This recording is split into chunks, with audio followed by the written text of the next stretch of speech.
여호와께서 말씀하신 대로 사라를 돌보셨고 여호와께서 말씀하신 대로 사라에게 행하셨으므로 사라가 임신하고 하나님이 말씀하신 시기가 되어 노년의 아브라함에게 아들을 낳으니 아브라함이 그에게 태어난 아들 곧 사라가 자기에게 낳은 아들을 이름하여 이삭이라 하였고 그 아들 이삭이 난 지 8일 만에 그가 하나님이 명령하신 대로 할례를 행하였더라. 아브라함이 그의 아들 이삭이 그에게 태어날 때에 100세라. 사라가 이르되 하나님이 나를 웃게 하시니 듣는 자가 다 나와 함께 웃으리로다. 또 이르되 사라가 자식을 젖먹이겠다고 누가 아브라함에게 말하였으리오마는 아브라함의 노경에 내가 아들을 낳았도다 하니라. 아이가 자라매 젖을 떼고 이삭이 젖을 떼는 날에 아브라함이 큰 잔치를 베풀었더라. 사라가 본즉 아브라함의 아들 애굽 여인 하갈의 아들이 이삭을 놀리는지라. 그가 아브라함에게 이르되 이 여종과 그 아들을 내쫓으라. 이 종의 아들은 내 아들 이삭과 함께 기업을 얻지 못하리라 하므로 아브라함이 그의 아들로 말미암아 그 일이 매우 근심되었더니 하나님이 아브라함에게 이르시되 내 아이나 내 여종으로 말미암아 근심하지 말고 사라가 내게 이른 말을 다 들으라. 이삭에게서 나는 자라야 내 씨라 부를 것임이니라. 그러나 여종의 아들도 내 씨니 내가 그로 한 민족을 이루게 하리라 하신지라. 아브라함이 아침에 일찍 일어나 떡과 물 한 가죽 부대를 가져다가 하갈의 어깨에 메어주고 그 아이를 데리고 가게 하니 하갈이 나가서 부엘세바 광야에서 방황하더니 가죽 부대에 물이 떨어진지라. 그 자식을 관목 덤불 아래에 두고 이르되 아이가 죽는 것을 참아보지 못하겠다 하고 화살 한바탕 거리 떨어져 마주 앉아 바라보며 소리내어 우니 하나님이 그 어린아이의 소리를 들으셨으므로 하나님의 사자가 하늘에서부터 하갈을 불러 이르시되 하갈아 무슨 일이냐 두려워하지 말라 하나님이 저기 있는 아이의 소리를 들으셨나니 일어나 아이를 일으켜 내 손으로 붙들라 그가 큰 민족을 이루게 하리라 하시니라. 하나님이 하갈의 눈을 밝히셨으므로 샘물을 보고 가서 가죽 부대에 물을 채워다가 그 아이에게 마시게 하였더라. 하나님이 그 아이와 함께 계심에 그가 장성하여 광야에서 거주하며 활 쏘는 자가 되었더니 그가 파란 광야에 거주할 때 그의 어머니가 그를 위하여 애굽 땅에서 아내를 얻어 주었더라. 그때 아비멜렉과 그 군대 장관 비골이 아브라함에게 말하여 이르되 내가 무슨 일을 하든지 하나님이 너와 함께 계시도다. 그런즉 너는 나와 내 아들과 내 손자에게 거짓되이 행하지 아니하기를 이제 여기서 하나님을 가리켜 내게 맹세하라.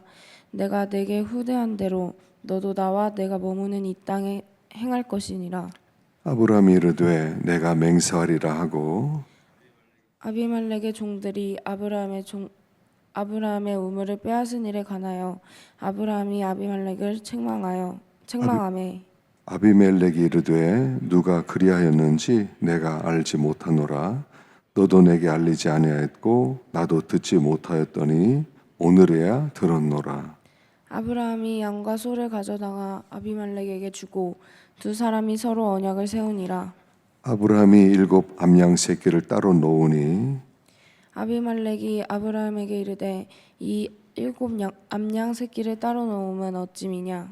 아브라함이 이르되 너는 내 손에서 이 암양 새끼 7을 받아 내가 이 우물판 증거를 삼으라 하고 두 사람이 거기서 서로 맹세하였으므로 그곳을 브엘세바라 이름하였더라.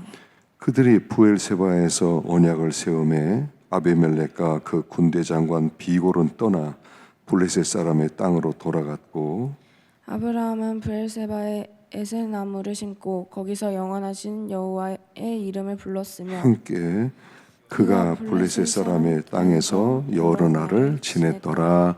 아멘. 할렐루야. 오늘도 참 좋은 아침입니다. 또 한 주를 시작하는 첫날입니다. 이번 한 주도 하나님이 동행하실 것입니다. 이번 한 주도 하나님의 평탄한 길을 주실 것입니다. 이번 주도 승리할 줄도 믿고 또 주님만 바라보는 한 주가 되기를 축원합니다. 자, 여기에 보면 이제 1절에 보니까 여호와께서 말씀하신 대로 사라를 돌보셨고, 여호와께서 말씀하신 대로 사라에게 행하셨고, 또 2절에는 말씀하신 시기가 되어 노년의 아브라함에게 아들을 낳았다. 하나님은 말씀하시고 말씀을 성취하시는 분이십니다. 그러니까 75세에 하나님께 부름을 받았습니다. 네가 나를 따라오면 너의 자손이 하늘의 별처럼 바다의 모래처럼 많게 하리라, 이렇게 말씀을 하셨습니다. 그리고 드디어 때가 되었을 때, 25년 지나고 때가 되었을 때 드디어 아이를 주십니다. 우리 하나님은 말씀하시고 그 말씀을 꼭 성취하는 하나님이시라는 겁니다. 그래서 하나님이 하신 말씀이 약속이고, 그 약속을 붙들면 약속은 반드시 성취된다는 것을 보여줍니다. 그래서 주님을 따라갔더니 마침내 이삭을 주셨다. 이삭이요. 이삭이란 이름의 뜻은 웃음이란 뜻입니다. 웃음. 처음에는 비웃음이었어요. 설마 내가 아이를 낳을 수 있겠나? 그런데 드디어 하나님이 아이를 주심으로 말미암아 진중한 웃음이 되게 하셨다 하는 겁니다. 주님을 따라가면 결론은 기쁨입니다. 그 과정은 고난도 있고 눈물도 있고 어려움도 있지만, 그러나 그 결론은 항상 기쁨이라는 겁니다. 그래서 우리가 하나님의 말씀을 믿고 나갈 때 반드시 하나님은 웃음을 주시고 기쁨을 주신다 하는 것을 알 수가 있습니다. 그리고 나서 아이를 낳은 다음에 하갈이 낳았던 하갈과 이스마엘을 쫓아냅니다. 자, 한때는요, 어떻게 해서든지 하나님의 뜻을 이루자. 그래서 그 사라의 몸종이었던 하갈을 보내서 아이를 낳습니다. 인간적인 생각으로는요, 최고의 결정이었던 것 같아요. 이스마엘을 낳는 것은 그야말로 그 당시에는 최고의 지혜인 것 같았어요. 근데 하나님의 뜻이 이루어지고 보니까 인간이 생각했던 최고의 결정이라는 것이 최악의 결정이 되었다는 겁니다. 때때로요, 우리가 이걸 알아야 됩니다. 최선이 아니고 차선은 최악일 수 있다는 것입니다. 인간적인 방법은 최고의 결정이 아니라 최악의 결정이 될 수 있다는 겁니다. 그래서 하갈이 낳았던 이스마엘 때문에 가정의 평화가 깨지게 됩니다.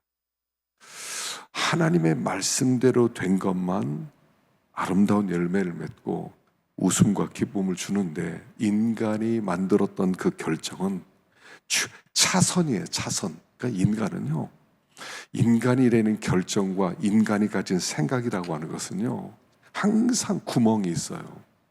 완전하지 않다는 것입니다. 하여간 그 당시는 수단 방법을 써서 한 것 같은데 나중에 보면 다 문제가 있어서 후회하게 되더라 하는 것입니다.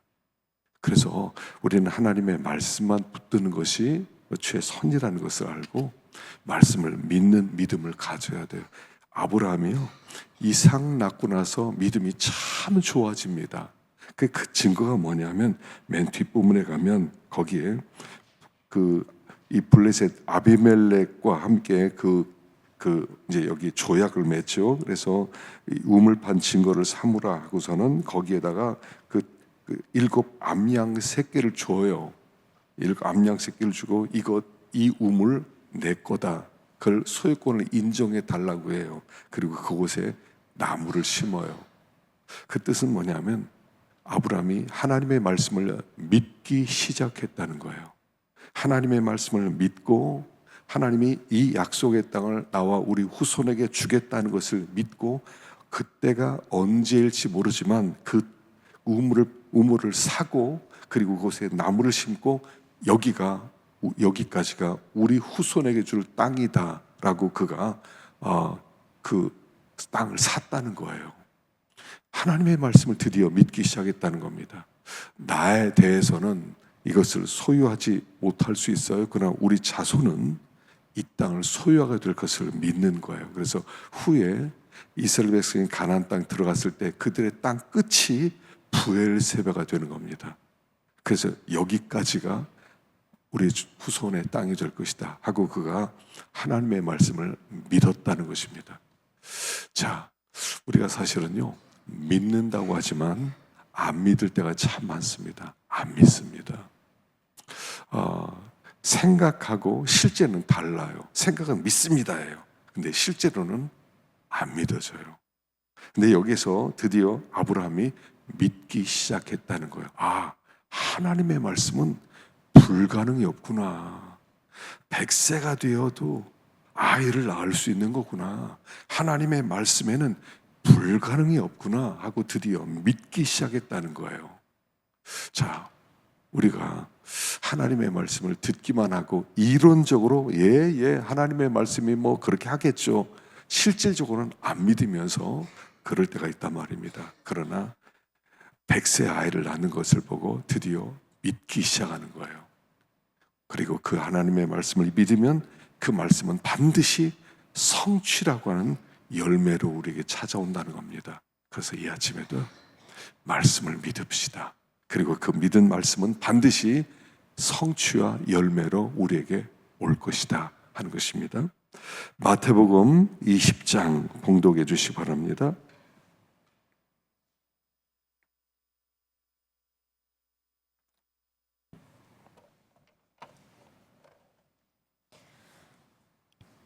천국은 마치 품꾼을 얻어 포도원에 들여보내려고 이른 아침에 나간 집 주인과 같으니 그가 하루 한 데나리온씩 품꾼들과 약속하여 포도원에 들여보내고 또 제3시에 나가 보니 장터에 놀고 서 있는 사람들이 또 있는지라.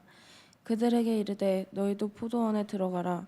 내가 너희에게 상당하게 주리라 하니 그들이 가고 제6시와 제9시에 또 나가 그와 같이 하고 제11시에 또 나가 보니 서 있는 사람들이 또 있는지라. 이르되 너희는 어찌하여 종일토록 놀고 여기 서 있느냐. 이르되 우리를 품꾼으로 쓰는 이가 없음이니이다. 이르되 너희도 포도원에 들어가라 하니라. 저물매 포도원 주인이 청지기에게 이르되 품꾼들을 불러 나중 온 자로부터 시작하여 먼저 온 자까지 삭을 주라 하니 제11시에 온 자들이 와서 한 데나리온씩 받거늘 먼저 온 자들이 와서 더 받을 줄 알았더니 그들도 한 데나리온씩 받은지라. 받은 후 집 주인을 원망하여 이르되 나중 온 이 사람들은 1시간밖에 일하지 아니하였거늘 그들을 종일 수고하며 더위를 견딘 우리와 같게 하였나이다.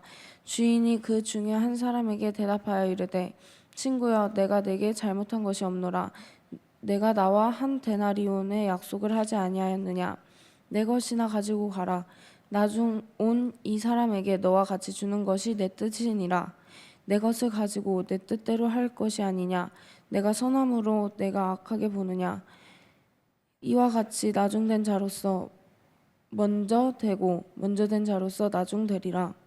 예수께서 예루살렘으로 올라가려 하실 때 12제자를 따로 데리시고 길에서 이르시되 보라, 우리가 예루살렘으로 올라가노니 인자가 대제사장들과 서기관들에게 넘겨지매 그들이 죽이기로 결의하고 이방인들에게 넘겨주어 그를 조롱하며 채찍질하며 십자가에 못 박게 할 것이나 제3일에 살아나리라. 그때 세베대의 아들의 어머니가 그 아들들을 데리고 예수께 와서 절하며 무엇을 구하니 예수께서 이르시되 무엇을 원하느냐. 이르되 나의 이 두 아들을 주의 나라에서 하나는 주의 우편에 하나는 주의 좌편에 앉게 명하소서. 예수께서 대답하여 이르시되 너희는 너희가 구하는 것을 알지 못하는도다. 내가 마시려는 잔을 너희가 마실 수 있느냐. 그들이 말하되 할 수 있나이다. 이르시되 너희가 과연 내 잔을 마시려니와 내 좌우편에 앉는 것은 내가 주는 것이 아니라 내 아버지께서 누구를 위하여 예비하셨든지 그들이 얻을 것이니라. 10 제자가 듣고 그 두 형제에 대하여 분이 여기거늘 예수께서 제자들을 불러다가 이르시되 이방인의 집권자들이 그들을 임의로 주관하고 그 고관들이 그들에게 건세를 부리는 줄을 너희가 알거니와 너희 중에 그렇지 않아야 하리니 너희 중에 누구든지 크고자 하는 자는 너희를 섬기는 자가 되고 너희 중에 누구든지 으뜸이 되고자 하는 자는 너희의 종이 되어야 하리라. 인자가 온 것은 섬김을 받으려 함이 아니라 도리어 섬기려 하고 자기 목숨을 많은 사람의 대속물로 주려 함이니라. 그들이 여리고에서 떠나갈 때에 큰 무리가 예수를 따르더라. 맹인 두 사람이 길가에 앉았다가 예수께서 지나가신 다음을 듣고 소리질러 이르되 주여 우리를 불쌍히 여기소서 다윗의 자손이여 하니 무리가 꾸짖어 잠잠하라 하되 더욱 소리질러 이르되 주여 우리를 불쌍히 여기소서 다윗의 자손이여 하는지라. 예수께서 머물러 서서 그들을 불러 이르시되 너희에게 무엇을 하여 주기를 원하느냐 이르되 주여 우리의 눈 뜨기를 원하나이다. 예수께서 불쌍히 여기사 그들의 눈을 만지시니 곧 보게 되어 그들이 예수를 따르니라. 아멘. 수고했습니다. 강대상의 그 모니터 스피커를 좀 켜주세요. 스피커가 안 나오는데. 자, 여기에 보면 세 가지 사건이 함께 기록되어 있습니다. 앞에는 그 이제 문화 비유가 있어요. 문화 비유가 있어서 이제 포도원 주인이 그 일꾼을 얻기 위해서 그 일터로 나가게 됩니다. 그래서 사람을 구해오는데 여기 보니까 그 이제 아침 일찍 7시에 나가고 9시에 나가고 12시에 나가고 오후 3시에 나가고 5시에 나가고 그래서 일꾼을 데리고 들어옵니다. 그리고 삭슬 나눠줍니다. 늦게 온 사람부터 저녁 5시에 나온 사람부터 시작해서 이렇게 나눠주게 되지요. 이렇게 나눠주게 되는데 처음 온 사람들이 우리 더 많이 줘야 되는데 왜 더 많이 안 주느냐 원망을 품는 그런 모습이 나오고요. 두 번째는 예수님께서 이제 십자가를 질 것을 말씀을 하고 있습니다. 말씀을 하고 있는데 그 세베대 그 아들의 어머니가 아들들 데리고 와서 그러니까 야고보와 요한이죠. 데려가서 당신의 나라가 임할 때 우리 아이들을 하나는 좌편에 하나는 우편에 앉게 해달라고 그렇게 요청을 합니다. 다른 제자들이 막 화를 내게 되죠. 그래서 주님께서 하시는 말씀이 그 크고자 하는 자는 섬기는 자가 되고 으뜸이 되고자 하는 자는 종이 되어야 하리라는 두 번째 이야기가 기록되어 있습니다. 그리고 세 번째는 맹인 두 사람이 와서 예수님께 소리를 질러서 고쳐달라고 합니다. 고쳐달라고 하니까 예수님께서 눈을 고쳐주시는 말씀, 이 세 가지가 기록되어 있습니다. 근데 이 세 가지 이야기는 결국 한 가지 이야기예요. 한 가지 이야기. 그 한 가지 이야기란 뭐냐면 결국 제자들에게 하는 얘기예요. 제자들은 예수님을 처음부터 따라다녔던 사람입니다. 일찍 주님께 부름을 받았던 사람입니다. 그래서 그들이 예수님이 예루살렘에 올라가면 이제 예수님이 왕이 될 텐데 그러면 우리가 오래전부터 주님을 따라다녔으니까 우리들이 주님의 높은 자리는 우리가 다 차지할 거다 이렇게 생각했어요. 그래서 서로가 막 서로 누가 그럼 먼저가 되느냐 이렇게 싸웠단 말입니다. 그들을 책망하는 소리예요. 그래 일찍부터 너희들이 나를 섬겼다고 그래서 나중에 너희들은 더 큰 것을 얻어야 된다고 생각하느냐? 그렇지 않다. 그렇지 않고 너희들이 정말 크고자 하는 자는 섬기는 자가 되어야 한다. 부름 받았다는 것 자체가 은혜고 부름 받아서 주애를 할 수 있었다는 것이 특권이지 그걸 누리려고 하고 나는 너보다 높아져야 돼, 너보다 대접받아야 돼 하는 것은 마치 맹인 같은 거다 이렇게 가르쳐 주는 거예요. 그래서 여기 20장 이 사건 전체를 통해서 하시는 말씀은 뭐냐면 너희들이 특권을 누리려고 하지 말라는 거예요. 주님의 일찍 따라갔으니까 수고를 많이 했으니까 더 높은 자리에서 더 큰 자리에서 누려야 된다라고 생각하지 말라는 거예요. 부름 받은 것 자체가 특권이고 은혜라는 거예요. 얼마나 소망을 가지고 주님을 섬기려 했고 그동안 누린 은혜가 얼마나 큰 거고 그렇게 생각이 되지. 우리는 일찍 섬기고 일찍 고생했으니까 우리는 높은 자리고 너는 늦게 왔으니까 밑에 내려가고 이거는 하나님이 기뻐하는 뜻이 아니고 그건 맹인들이라는 거예요. 맹인들. 하나님의 세계에서 눈을 뜨지 못한 사람이라는 거예요. 하나님의 세계는요 은혜 세계예요. 섬기는 자가 큰 자예요. 섬기는 자가 큰 자고요. 섬기는 사람이 은혜 받은 사람이고요. 하나님 나라에서는요 보면 주인은 섬깁니다. 주인은 손님은 대접받는 게 손님이고요. 섬기는 사람은 주인이 섬기는 거예요. 식당에서도 보면요, 제일 열심히 일하는 사람은 주인이에요. 근데 월급 받기 위해서 일하는 사람은 그렇게 열심히 안 해요. 그냥 월급 주니까 월급 받은 만큼만 하면 돼 생각하지만, 주인은 이게 내 집이기 때문에 얼마나 열심히 섬기는지 몰라요. 하나님의 나라도 그렇다는 겁니다. 우리가 하나님 나라의 주인이에요. 우리가 다 왕들이란 말입니다. 자꾸 섬기는 거예요. 그 섬기는 자가 큰 자다. 그 사람이 눈이 열려진 자다라고 얘기하는 거예요. 하나님 나라에 눈이 열려져야 돼요. 섬기는 걸 갖다가 그걸 나중에 대가를 꼭 받아야 되겠다. 주인이 대가를 꼭 받아야 되겠다. 그럽니까? 섬기는 일을 통해서 그것이 기쁨이 되는 것입니다. 하나님이 우리를 하나님 나라의 일꾼으로 부르셨습니다. 부르심 받았다는 것이 은혜인 줄 알고, 섬기는 사람이 주인하는 것을 알고, 오늘도 그렇게 믿음의 길을 걸어갈 때 우리 하나님께서 오늘도 동행하시고 주님을 섬기는 그 기쁨을 마음껏 누릴 수 있는 복된 날 되시기를 축원합니다. 기도하겠습니다.